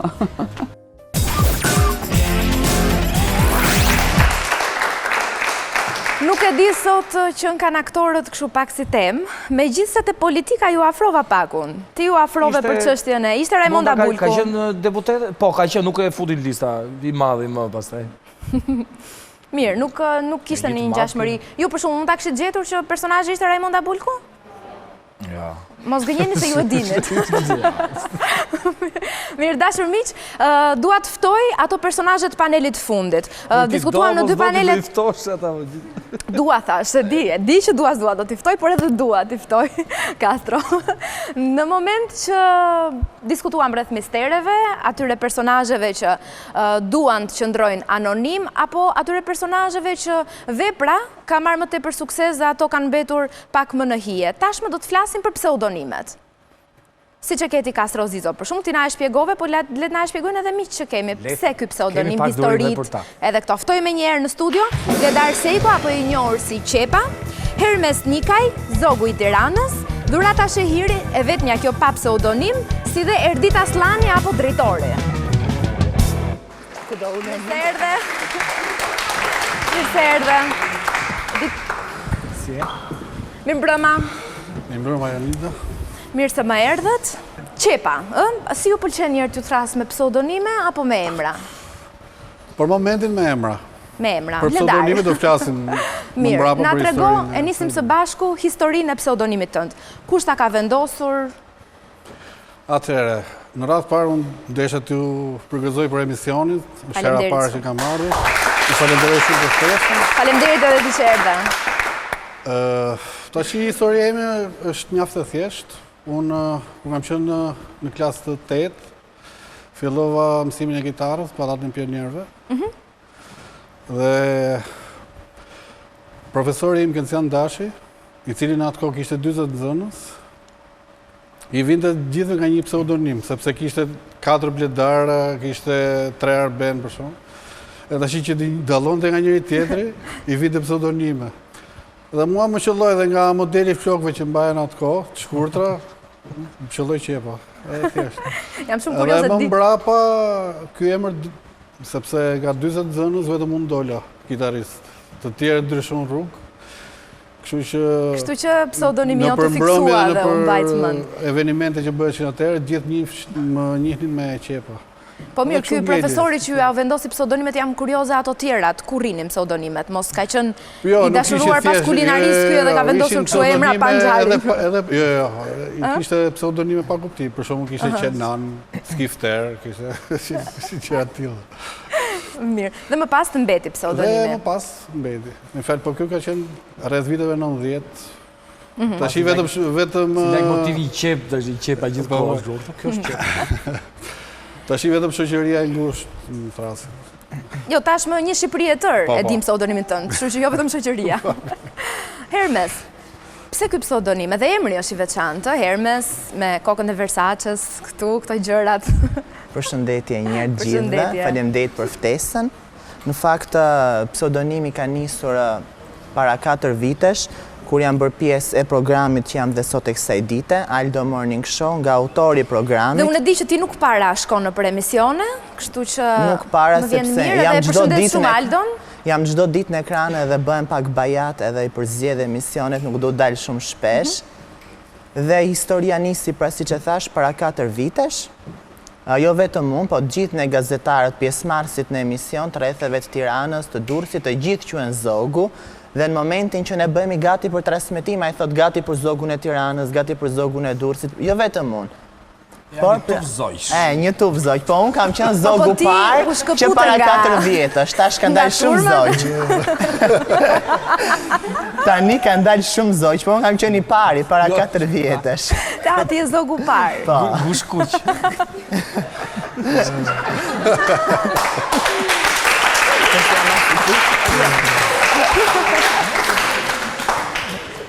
Erdit? Përshëndetje dhe nga mua. Përshëndetje, mirë se erdhe. Pseudonimi, tani pseudonimi jot. Në fakt është më shumë një identifikimi një personazhi që ti ke bërë, por që të mbeti tashmë. Po. Kam përshtypjen se kam më të bukur pseudonimi se nga dy të parët.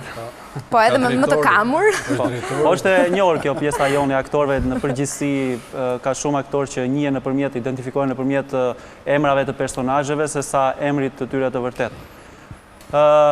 Kjo ideja e drejtorit ishte, si thua, një krijimtari imja, e marr zgjodhe vetë pra, të bësh personazhin e drejtorit. Po.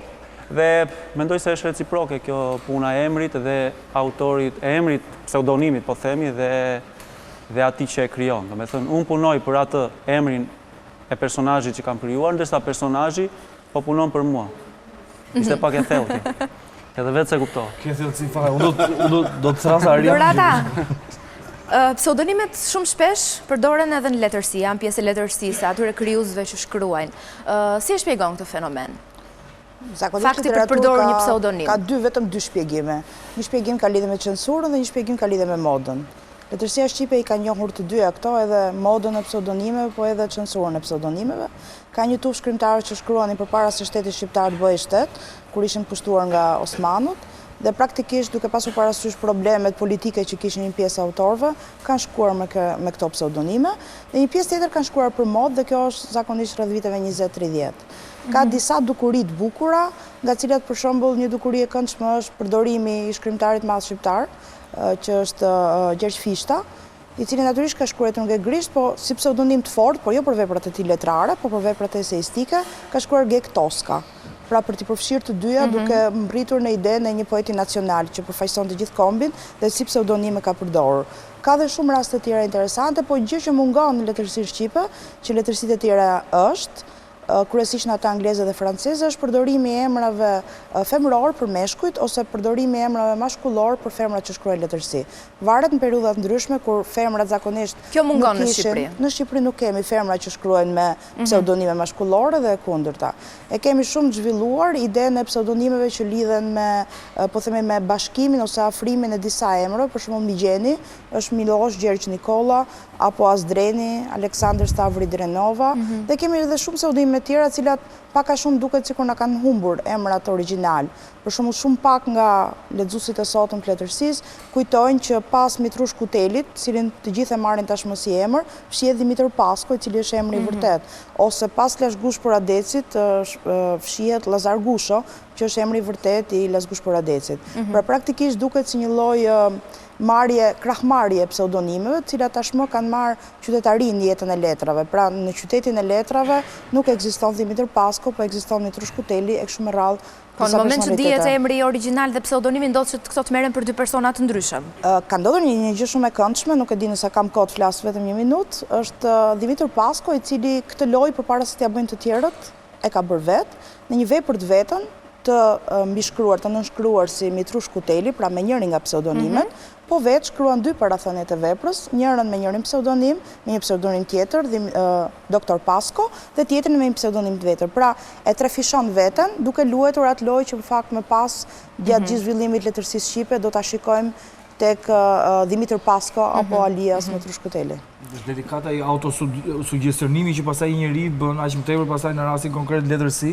Më erdhi pak, më kujtua diçka, një rast i Chaplin, i Charlie Chaplin që në një konkurs në Zvicër, kush e imitonte më shumë Chaplin, ai doli i 6, ai 7, nuk e fitoi. Domethënë përvetësimi aq i madh që mund t'i bësh personazhit tënd, të i kalon e gati shtëmëron pjesë të realitetit objektiv. Kjo pastaj sjell pak atë pjesën e tufës zogjve, ti rrin tel apo jo. Mirë, do vazhdojmë të flasim për pseudonimet dhe shpjegimet e tyre dhe historitë lezetshme këtu në thurje, por Valoni me performancën e tij të fundit për sonte.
Valon. U lodha. Faleminderit për performancën. Për performancën e gjithë shpirt. Jonida, unë dua t'i bëje bravo shumë të madhe çunave. E meritojnë. Valonit, gjithë djemve, po në veçanti Kolit. Kolin që me kemi.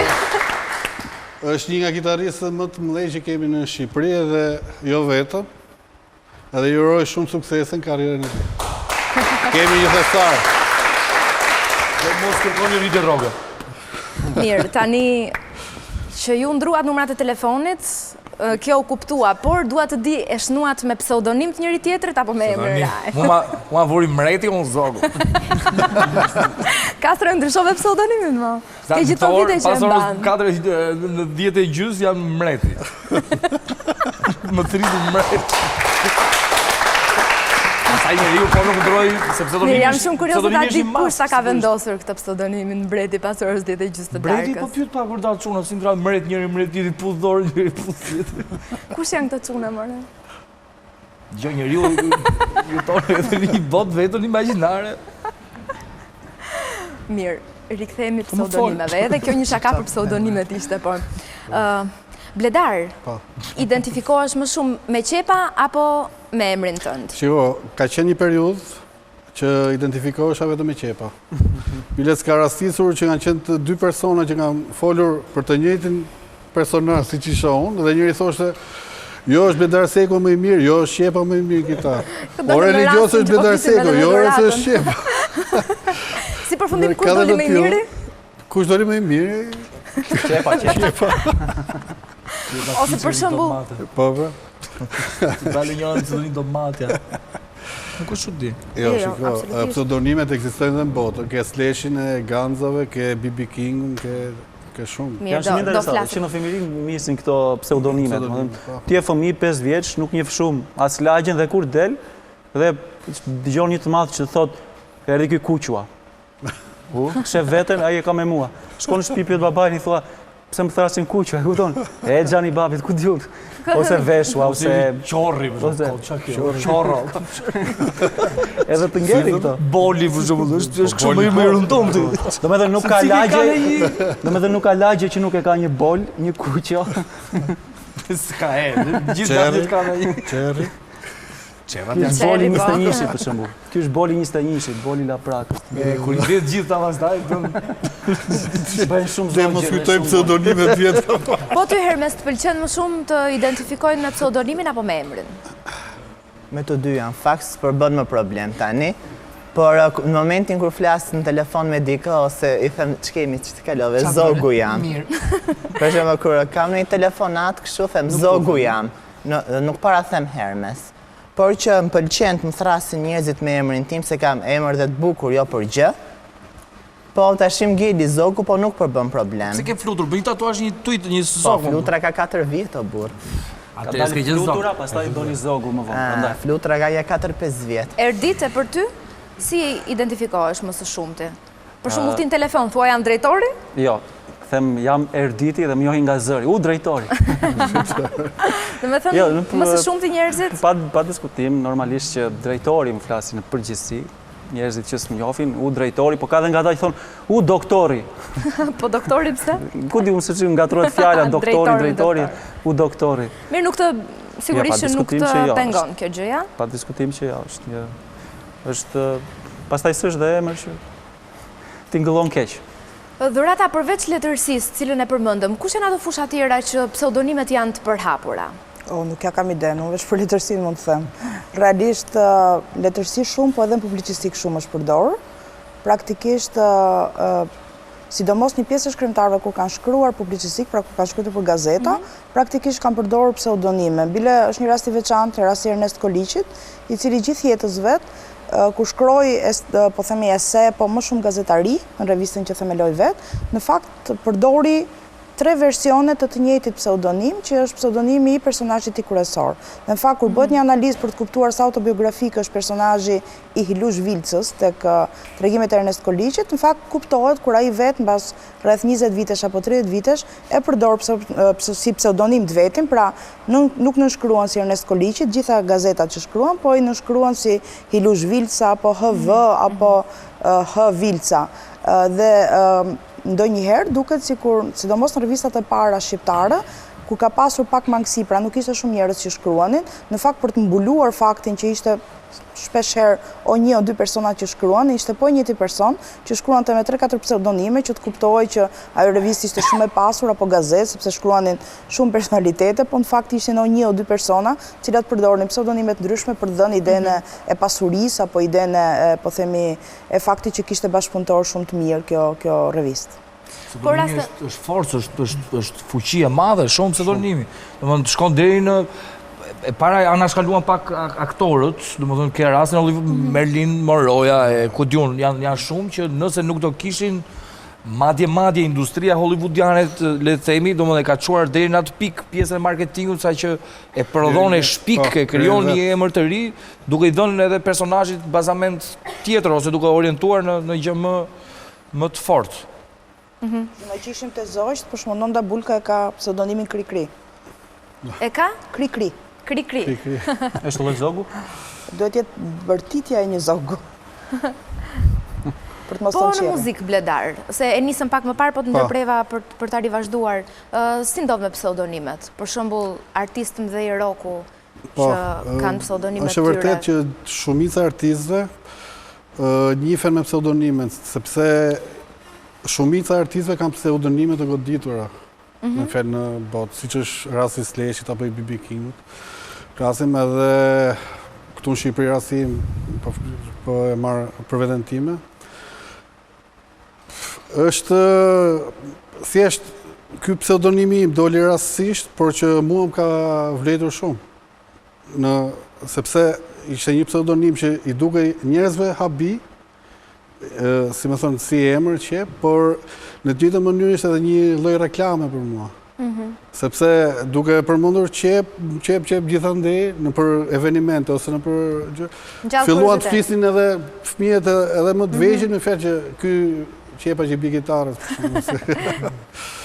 Pra me ndonë që një artist një muzikant është më mirë ta ketë një pseudonim. Çdo gjë është me moshë. Unë për shembull tash që kam i farë moshe, nuk është se jam mbas pseudonimit.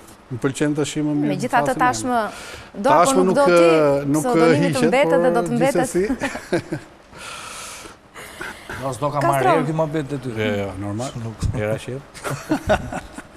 Castro, me sa po kuptoj ti i vetmi që e ke zgjedhur vetë pseudonimin tënd.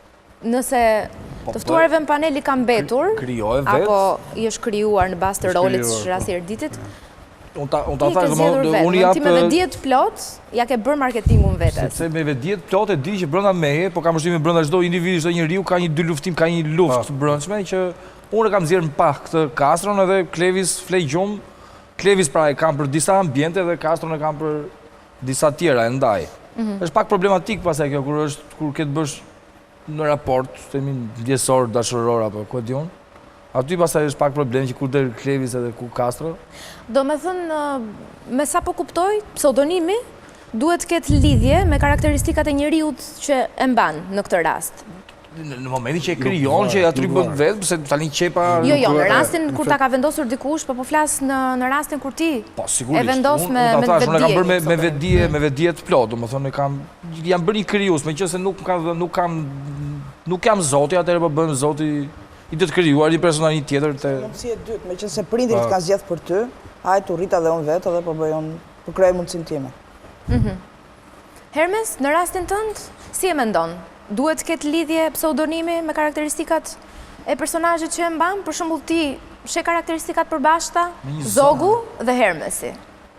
Po kam në fakt dhe dua të tregoj një rast të një të njohurës time. Në fakt ajo emrin e vërtet e ka Enita, është këngëtare dhe i thon Shakira, nëse njeh Shakira shqiptare. Ju sa Shakira janë, po e njoh. Shakira shqiptare, kështu. Emrin e vërtet e ka Enita Ismaili. Gjithë e njohin si Shakira, Shaki. Është një soi si Shakira shqiptare.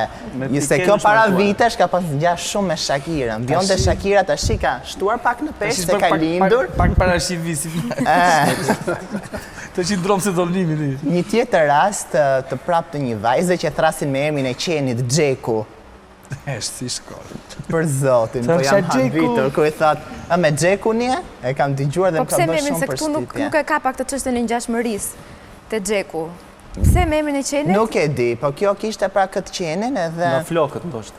Mirë, Hermes, në rastin tënd, pse të thonë Zogu i Tiranës? Pse më thonë Zogu? Po pra të thash, prej 4 vitesh njihem me këtë emër.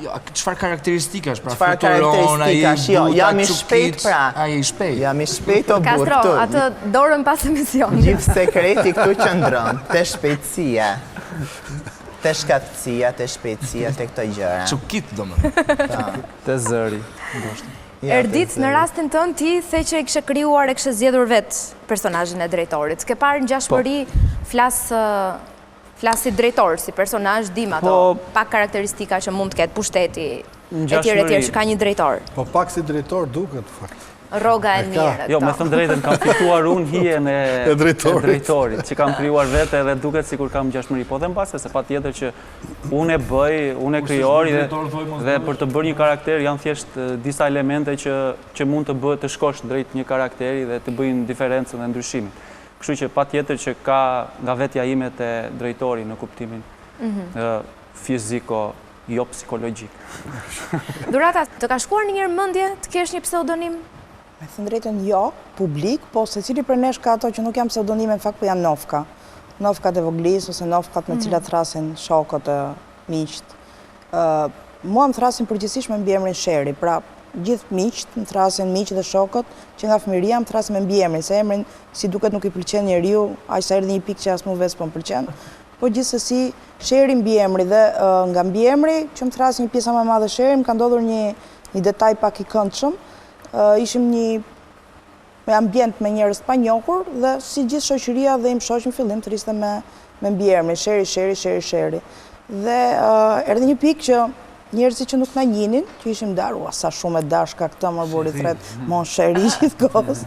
Kështu që gjithsesi më pëlqeu çik ideja e ngjashmërisë midis mbiemrit edhe kësaj, por praktikisht mbiemri im ka dhe një histori tjetër që ata që din turqisht e gjejnë, po themi për kthimin, mbiemri im është qyteti, Sheri do me thënë qytet në turqisht, kështu që praktikisht shumë njerëz më thrasin edhe Durata qyteti ndonjëherë. Edhe kjo ma miklon pak sedrën, po gjithsesi nuk më afrohet shumë po themi si pseudonima, po si...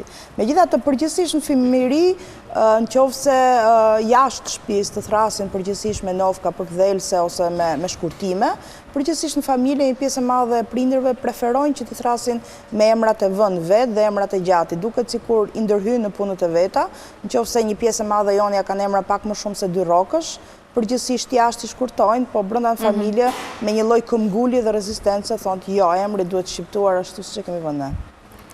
Mirë Durata, po para sa mbyll emisionin, jam kurioze të di, nuk e di Bledar edhe të tjerët nëse do kishit mundësi të zgjidhnit sot një pseudonim. Keni ndonjë të preferuar? Ta zgjidhnit vetë. Me thënë drejtën, s'po më vjen për momentin ti çka. Gjej frut këtë radhë. Ke menduar për ndonjë pseudonim? Jo, nuk kam menduar, jo, fare, absolutisht. Si me thonë, jo, është... Jo. Hermes, ti?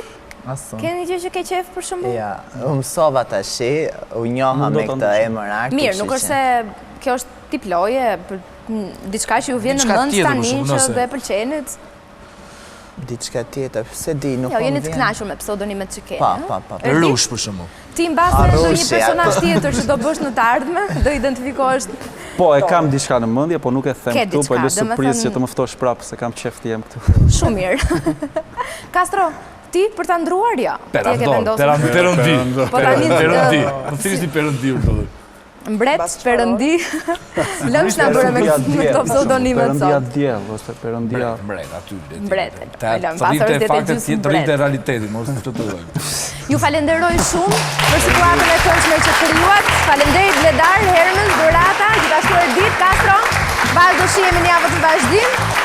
Ndajemi edhe së bashku dashur miq, si gjithmonë ju uroj një javë sa më të bukur, me miq, me të dashurit tuaj, me aktivitete artistike, kulturore, dashurore, pse jo me miq, kudo, ju dërgoj një puthje të madhe. Bashkë jemi të në tjetër.